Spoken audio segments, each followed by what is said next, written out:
दोस्तों आज बात करेंगे फ्यूजी फिल्म के नए कैमरा यानी कि X-T4 के बारे में। और ये कैमरा किन लोगों को खरीदना चाहिए वो मैं खुद अपनी तरफ से जो है आपको थोड़ा सा समझाने की कोशिश करूंगा, ताकि आप उनकी फीचर्स के बारे में अच्छे से जान लें और क्या इसके प्लस पॉइंट्स हैं, क्या माइनस पॉइंट्स हैं, जिससे आपको फैसला लेने में जो है वो थोड़ी सी आसानी हो। तो इस वीडियो को सभी फोटोग्राफर्स आप एंड तक जरूर देखिए। So welcome back to my channel friends, this is Manish Saxena. शुरू करते हैं।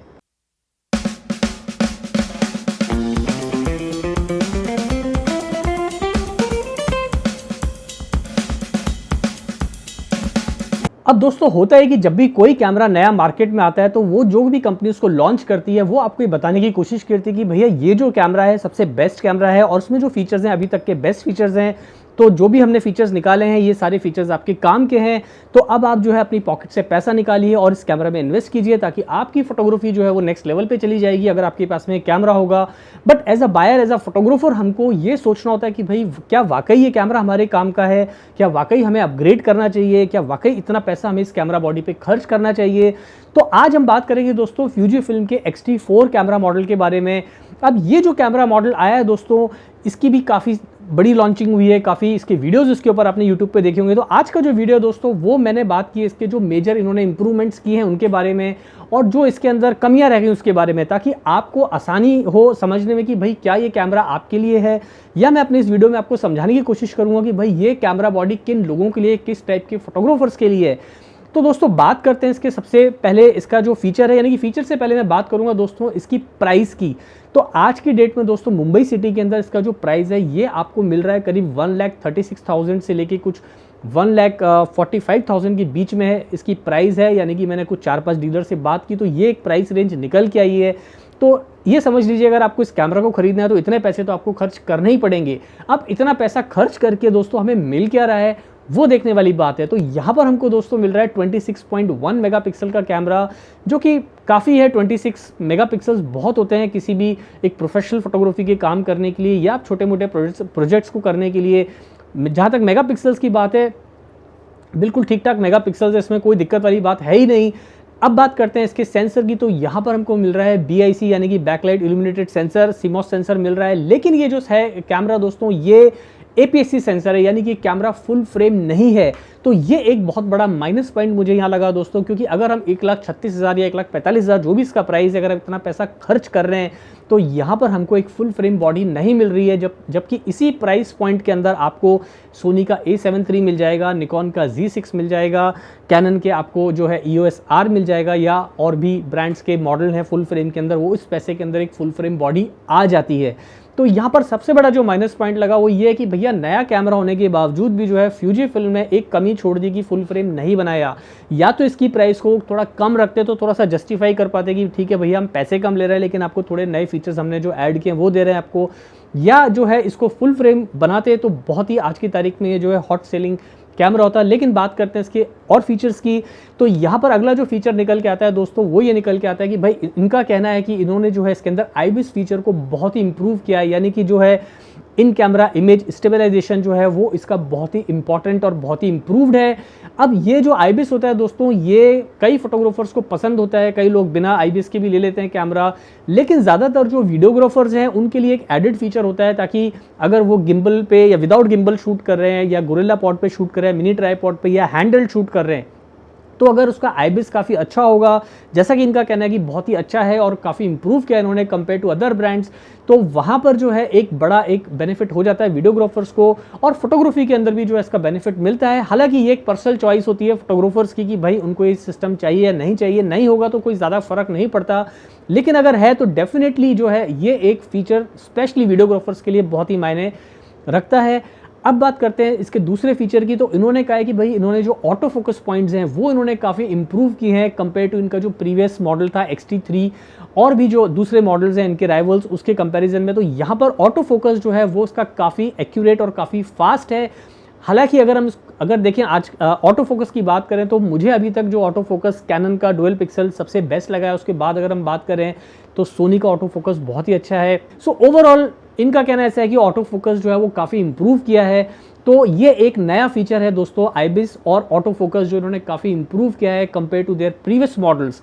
तो ये एक नई चीज़ निकल के आई। उसके बाद जो दूसरों आगे की फीचर की बात करें तो यहाँ पर आपको जो है 20 फ्रेम्स पर सेकंड आप इस पर शूट कर पाएंगे। नया मैकेनिकल शटर इन्होंने इंट्रोड्यूस किया है, तो ये भी एक नया फीचर है और काफ़ी फास्ट स्पीड है शूट करने की, तो आप हाई स्पीड पे अच्छा खासा शूट कर पाएंगे। अगर आप फास्ट मूविंग ऑब्जेक्ट्स या वाइल्ड लाइफ टाइप की फोटोग्राफी करते हैं, या आप स्पोर्ट्स वाले इवेंट हैं या कोई इवेंट को आप कैप्चर कर रहे हैं जहाँ पर एक एक सीन जो है इंपॉर्टेंस रखता है, तो वहाँ पर 15 फ्रेम्स पर सेकंड जो है वो एक अच्छी खासी स्पीड आपको मिल रही है। उसके अलावा अगर हम बात करें दोस्तों, तो यहाँ आप 4K वीडियो शूट कर पाएंगे 60 फ्रेम्स पर सेकंड पर। तो ये भी एक नई चीज़ जो है Fuji X-T4 के अंदर आपको देखने को मिलेगी।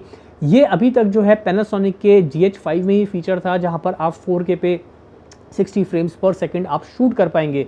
सोनी A7 III को देखें हम, या कैनन के कैमरास को देखें, या हम निकॉन के Z6 या Z7 को देखें, तो वहाँ पर आप 4K 60 FPS पे शूट नहीं कर सकते। तो ये एक बहुत बड़ा एडवांटेज मिल रहा है, स्पेशली जो लोग वीडियोग्राफी करते हैं या जो लोग प्री वेडिंग शूट्स करते हैं, वेडिंग फोटोग्राफी करते हैं और यूट्यूब का कंटेंट बनाते हैं, व्लॉगिंग करते हैं, तो वहाँ पर उनको ये एक खास फीचर मिल रहा है कि भैया 4K 60 FPS पे आप शूट कर पाएंगे। उसके अलावा अगर हम बात करें दोस्तों, यहाँ पर फुल HD पे यानी कि 1080 पे आप यहाँ पर शूट कर पाएंगे 240 फ्रेम्स पर सेकंड। तो यहाँ पर आपको बहुत ही बटरी स्मूथ जो है स्लो मोशन फुटेज मिल जाएगी। आपको 4K पे नहीं है कोई बात नहीं, लेकिन आपको फुल HD पे 240 फ्रेम्स पर सेकंड काफ़ी सारे होते हैं। अगर हम कंपेयर करें पैनासोनिक के GH5 तो GH5 के अंदर 100 फ्रेम्स पर सेकंड पे आप स्लो मोशन शूट कर पाते थे, लेकिन वो भी वहाँ पर भी जो है आप 1080 पे ही 180 फ्रेम्स पर सेकंड यूज़ कर सकते थे। सो नॉट बैड, ये भी काफ़ी बड़ा एक फीचर उन्होंने ऐड किया है, जो कि बहुत सारे लोग जो है स्लो मोशन शूट करते हैं उनके लिए काफ़ी एक ये अच्छा खासा फीचर रहेगा। उसके अलावा दोस्तों यहाँ पर आप इंटरनली 10 बिट पे शूट कर पाएंगे, तो ये भी काफ़ी बड़ा फीचर इन्होंने ऐड किया अपने इस कैमरा के अंदर। अभी तक अगर आप इनके राइवल्स को देखें, यानी कि सोनी A7 III को, Z6 को, या फिर अगर हम Z6 निकॉन को, कैनन के कैमरास को देखें, तो वहाँ पर आप इंटरनली जो है 8 बिट पे ही शूट कर पाते हैं, वहाँ 10 बिट का ऑप्शन नहीं है। खाली निकॉन के अंदर जो है 10 बिट का ऑप्शन है, और पैनासोनिक GH5 में इंटरनली 10 बिट का ऑप्शन है। GH5 में इंटरनली है ट्रू कि आप उसमें शूट कर सकते हैं, लेकिन निकॉन में जो 10 बिट इंटरनली है उसके लिए आपको जो है ऑटोमोस निंजा यानी कि एक एक्सटर्नल स्क्रीन खरीदनी पड़ेगी, तभी आप उस फीचर को अनलॉक कर पाएंगे। तो यहाँ पर एक नई चीज़ इन्होंने ऐड की है, वो ये कि दोस्तों आप इंटरनली अगर आपको 10 बिट शूट करना है तो आपको जो कलर्स हैं वो कलर गैमेट आपको काफ़ी बड़ा मिलेगा, यानी कि ट्रिलियंस में कलर मिलेंगे, जिससे आपकी जो फुटेज है वो आपकी बहुत ही ब्यूटीफुल नज़र आएगी। तो ये एक नया फीचर ज़रूर इन्होंने ऐड किया अपने इस नए मॉडल में X-T4 में। उसके बाद अगर हम बात करें दोस्तों, तो यहाँ पर आपको मिल रहा है फुली आर्कुलेटेड स्क्रीन, यानी कि आप स्क्रीन को कंप्लीटली फ्लिप आउट कर पाएंगे।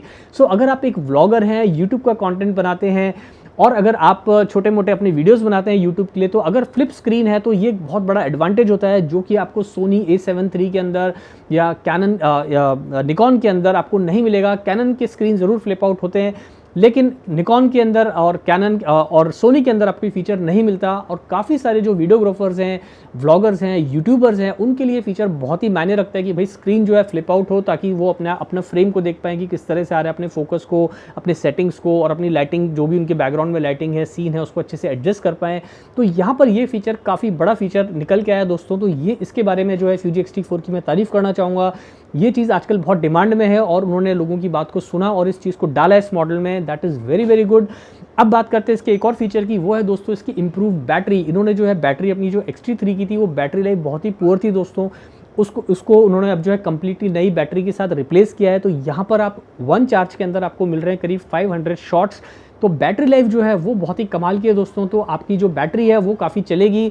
हालांकि मिररलेस कैमरास के अंदर शुरू से बैटरी का एक इशू रहा ही है, चाहे कोई भी ब्रांड हो, बैटरी उसकी ज़्यादा चलती नहीं है। अब बात करते हैं इसके अगले फीचर की, जो इसमें एक इन्होंने नया डाला है, वो डाला है इन्होंने USB-C टाइप कनेक्टर। उससे आपकी जो चार्जिंग है वो बहुत तेज़ी से होगी। मान लीजिए आप ऑन द गो हैं और थोड़ा सा running and gunning type shoot करते हैं कि भाई आप टाइम नहीं है और फटाफट काम करना है, तो भाई वहाँ पर आपको जो है चार्जिंग बहुत जल्दी होगी, बिकॉज इसका USB-C टाइप कनेक्टर इसमें डाला है। तो ये एक अच्छा फीचर लगा। अब इसमें एक नेगेटिव पॉइंट ये भी है दोस्तों, इन्होंने सब कुछ डाला, लेकिन यहाँ पर इन्होंने जो है एक हेडफोन जैक नहीं दिया। उसकी जगह आपको एक छोटा सा ये एक्सटेंशन, एक कॉर्ड टाइप दे रहे हैं कि भैया आप उसको लगा लीजिए हेडफोन को, यानी कि अगर आपको ऑडियो चेक करना है कि आपका ऑडियो कैसा आ रहा है, तो उसके लिए एक कनेक्टर दिया है, एक कॉर्ड टाइप सी। तो ये चीज़ मुझे ठीक नहीं लगी। भाई आप इतना पैसा ले रहे हो, इतना कुछ आपने नया मॉडल डाला है, खूबसूरत मॉडल है, उसके बावजूद भी जो है आप एक उसके अंदर एक छोटा सा एक आपने एक हेडफोन जैक तो आपको देना चाहिए था ऑडियो सुनने के लिए, वो बहुत बेसिक चीज़ है, नहीं दिया। मे बी कुछ डिज़ाइनिंग के इशू रहे होंगे, जब जो भी इंजीनियर्स इसको डिज़ाइन कर रहे होंगे उनको लगा होगा कि उसकी जगह नहीं है। अब वो कनेक्टर जो भी दिया है वो कनेक्टर क्या है, आजकल में आपका खो ही जाएगा। ज़्यादातर ऐसे होता है कि वो इतना सा तो कनेक्टर है, यहाँ वहाँ रख के भूल गए, फिर आप दोबारा खरीदो। तो ये छोटी मोटी चीज़ें, गलतियाँ पता नहीं क्यों करती हैं कंपनियाँ, लेकिन इसमें वो चीज़ नहीं है, मिसिंग है। तो ऑडियो जैक, हेडफोन जैक नहीं है दोस्तों। अब बात करते हैं अगले फीचर की। तो यहाँ पर आपको मिल रहे हैं दोस्तों 3.68 मिलियन डॉट का जो है आपको पूरा ऑलिड स्क्रीन मिल रहा है, यानी कि आपको बहुत ही कमाल की जो है, अगर आप उसको देखेंगे पीछे तो आपको जो उसका जो ऑलिड स्क्रीन होने की वजह से जो है आपको उसकी क्लैरिटी बहुत अच्छे से नज़र आएगी। सोनी A7 III में देखेंगे तो उसका ऑलिड स्क्रीन जो है उतना इफेक्टिव नहीं था, उतना मज़ेदार नहीं था। निकॉन Z6 का काफ़ी अच्छा था, बट सोनी में इतना इंप्रेसिव नहीं है, लेकिन यहाँ पर इन्होंने इस चीज़ का ध्यान रखा है। उसके अलावा अगर हम देखेंगे तो यहाँ पर आपको डुअल कार्ड स्लॉट्स मिल रहा है, UHS 2 कार्ड आप इसमें यूज़ कर सकते हैं। एंड उसके बाद अगर हम बात करेंगे तो यहाँ पर आपको मिल रहे हैं कुछ 12 फिल्म सिमुलेशन मोड्स, तो और इंक्लूडिंग इनका जो एटर्ना इनका ब्लीच बाईपास मोड है वो तो है ही इसका जो फेमस है। तो यहाँ पर आपको अलग अलग मोड मिलेंगे, जिससे आपको जो है आपको फुटेज देखने में जो है थोड़ा सा मज़ा आएगा। आप काफ़ी सारे एक्सपेरिमेंट कर सकते हैं अपनी फिल्म फुटेज के साथ में। तो ये भी एक अच्छी चीज़ इन्होंने डाली है अपने इस X-T4 के अंदर। तो ये कुछ दोस्तों इसके अंदर आप देखेंगे तो ये इनके कुछ मेजर पॉइंट्स थे जो मैंने जो लगा मुझे कि आपको शेयर करने चाहिए। तो ये सारे आप अगर टोटल हम देखेंगे इन टोटलिटी तो यही कुछ है, बस 1,36,000 या 1,45,000 रुपये के अंदर। तो क्या ये कैमरा हमको लेना चाहिए या किसको लेना चाहिए, इस सवाल का जो है हमें जवाब ढूंढना है। तो यहाँ पर मेरे हिसाब से जो भी इसके फीचर्स आए हैं दोस्तों, तो मुझे जो सबसे बड़ा नेगेटिव पॉइंट लगा वो यही लगा कि इतने पैसे खर्च करने के बाद जो है फुल फ्रेम स्क्रीन नहीं मिल रहा। कोई बात नहीं, फुल फ्रेम नहीं है, लेकिन मेरे हिसाब से ये जो कैमरा है उन लोगों के लिए अच्छा रहेगा जो कि ट्रैवल फोटोग्राफी करते हैं, स्ट्रीट फोटोग्राफी करते हैं, या जो एक हॉबीइस्ट हैं, फोटोग्राफी उनकी हॉबी है, मेन प्रोफेशन नहीं है। तो वो भाई इस कैमरा को, क्योंकि इसका अगर आप डिज़ाइन देखें तो बहुत ही खूबसूरत डिज़ाइन है, आप देख भी पा रहे हैं स्क्रीन के ऊपर। इसका देखिए फ्रंट कितना अच्छा है, इसका बैक आप देखिए कितना खूबसूरती से, बटन्स को बिल्कुल ठीक तरीके से जो है प्लेस किया गया है। ऊपर के अगर आप डायल्स देखेंगे तो बहुत ही खूबसूरती से डिज़ाइन किए हुए हैं। मतलब पूरा अगर आप देखेंगे तो देखने में बड़ा ही खूबसूरत, बड़ा ही टेम्पटिंग लगता है कि बिल्कुल यार ये होना चाहिए हमारे पास में इस कैमरा को। तो अगर इसका डिज़ाइनिंग की बात करें तो बहुत ही अच्छा इंजीनियर्स ने जो है इसको डिज़ाइन किया है, बहुत ही क्लासी डिज़ाइन है, और एक लुक भी जो है कैमरा का खूबसूरत नज़र आता है। लेकिन क्या ये फोटोग्राफर जो कि हार्डकोर फोटोग्राफी में अपना करियर बनाना चाहते हैं उनके लिए ठीक रहेगा? तो मेरे हिसाब से दोस्तों उन फोटोग्राफर्स के लिए जो कि एक प्रोफेशनल फोटोग्राफी में जाना चाहते हैं, तो मेरे हिसाब से उनके पास इतने पैसे के अंदर और भी कई सारे ऑप्शंस हैं। हालांकि ये फीचर्स मुझे काफ़ी अच्छे लगे। तो जैसा कि मैंने कहा, ये कैमरा ट्रैवल फोटोग्राफर्स के लिए, हॉबीइस्ट फोटोग्राफर्स के लिए, या आप हॉलीडे पे जाते हैं, इवेंट फोटोग्राफी करते हैं, छोटा मोटा काम करते हैं, उनके लिए काफ़ी अच्छा है। स्पेशली ये कैमरा उनके लिए सबसे अच्छा रहेगा जो लोग यूट्यूब का कंटेंट बनाते हैं, यानी कि जो लोग व्लॉगर्स हैं, वीडियो कंटेंट बनाते हैं, डॉक्यूमेंट्रीज़ बनाते हैं, प्री वेडिंग का शूट करते हैं। तो अगर आपको वीडियोग्राफी करनी है तो ये कैमरा फोटोग्राफी से ज़्यादा अच्छा मुझे वीडियोग्राफी के लिए लगा। और आने वाले टाइम में ये कैमरा मेरे हिसाब से ज़्यादातर वही लोग खरीदेंगे जो लोग वीडियोग्राफी में ज़्यादा इंटरेस्ट रखते हैं, तो उनके लिए कैमरा ज़्यादा अच्छा रहेगा।